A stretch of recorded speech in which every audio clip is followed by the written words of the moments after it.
Hi friends, welcome back to my channel. చూడండి, గార్డెన్లో అయితే మళ్ళీ సుందలికలు అయితే వచ్చాయన్నమాట. చూడండి, ఇలా ఎండి చేపలు అయితే పెడితే ఈ స్మెల్కి కంపల్సరీ అయితే ఈ బోన్లోకి అయితే ఈ పందికొక్కులు కానీ సుందలికలు అయితే ఆ స్మెల్కి వచ్చి తినడానికి వచ్చేటప్పుడు ఆ బోన్లో అయితే పడిపోతాయి. చూడండి, ఇన్ని రోజుల తర్వాత మళ్ళీ అయితే గార్డెన్లోకి అయితే చాలా వచ్చాయండి. కింద గార్డెన్లోకి అప్పుడు నేను ఒకసారి వీడియో పెట్టాను కదా, అదే లాస్ట్ అండి. అప్పుడెప్పుడో వచ్చాయి, ఇంకా మళ్ళీ ఇప్పుడైతే వచ్చింది అనేసి మొత్తం చూడండి, అక్కడ బెండ మొక్కలు ఉన్నాయి కదా, వాటి మొక్కల దగ్గర మొత్తం ఇలా తవ్వేసాయి అన్నమాట. ఆ మట్టిలో వానపాములు ఉంటాయి కదా, వాటి కోసమే తినడానికి అవి తవ్వుతూ ఉన్నాయి. మళ్ళీ ప్లస్ అవి పోవడానికి రావడానికి ప్లేస్ చేసుకోవడానికి కూడా అవి అయితే ఇలా తవ్వుకుంటూ ఉన్నాయి అన్నమాట.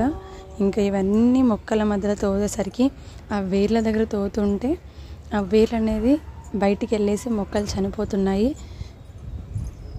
చూస్తున్నారు కదా ఎలా అయిపోయిందో మొత్తం గార్డెన్ అంతటా మొత్తం తవ్వేసిందండి. మరి అది ఒక్కటా రెండో తెలియదు. కంపల్సరీ మార్నింగ్ లేసి మేము కిందికి వెళ్ళి చూస్తారు కాబట్టి ఇంకా చూసేసరికి ఇంకా ఇలా బోన్ అయితే పెట్టాము. ఇంకా బోన్ పెట్టాక చూడాలి, ఇంకా నెక్స్ట్ నైట్ అయితే కంపల్సరీ పడుతుంది. నైట్ మళ్ళీ వస్తుంది కాబట్టి పడుతుంది అన్నమాట. చూడండి, దొండ పాత దగ్గర కూడా ఇలా వచ్చేసింది. ఈ ఏరియా మొత్తం అయితే తవ్వని ప్లేస్ అయితే లేదు, అన్ని దగ్గర తవ్వుతూ వచ్చేసింది అన్నమాట. మనమేమో మొక్కలు పెంచుకుంటూ ఉంటాము, ఈ పందికొక్కులు వచ్చి మొక్కలను అయితే నాశనం చేస్తూ ఉంటాయి.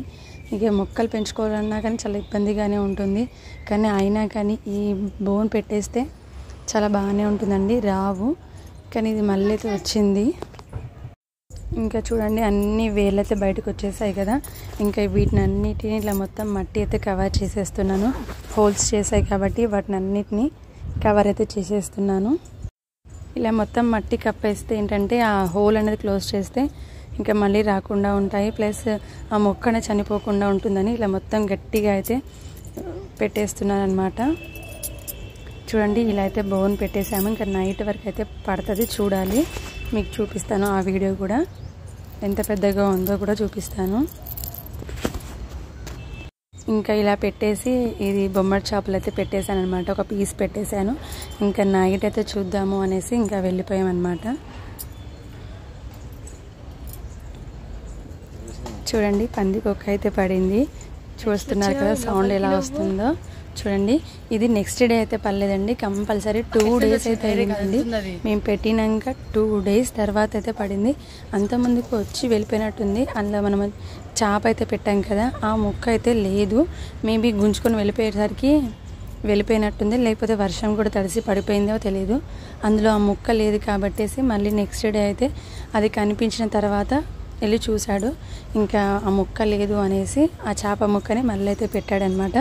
పెడితే అప్పుడు నెక్స్ట్ డే నైట్ అయితే పడిందండి. 3rd day రోజు అయితే పడిందనమాట ఈ పందికొక్కు. చూడండి ఎలా అయితే సౌండ్ చేస్తుందో. నా గార్డెన్ని మొత్తం నాశనం చేసింది అయితే ఈ పందికొక్కే అనమాట.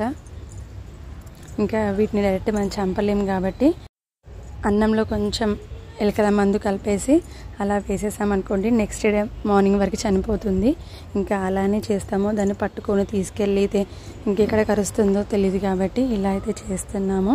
అన్నంలో కొంచెం మందు కలిపేసి అందులో వేస్తే అది చనిపోతుంది. ఇంకా తప్పదు కదండి, మన జీవాలను కాపాడాలి, కానీ ఇవి మన మొక్కల్ని నాశనం చేస్తుంది కాబట్టి ఇలా చేయాల్సి వచ్చింది. సబ్స్క్రైబ్ చేయడం మర్చిపోకండి.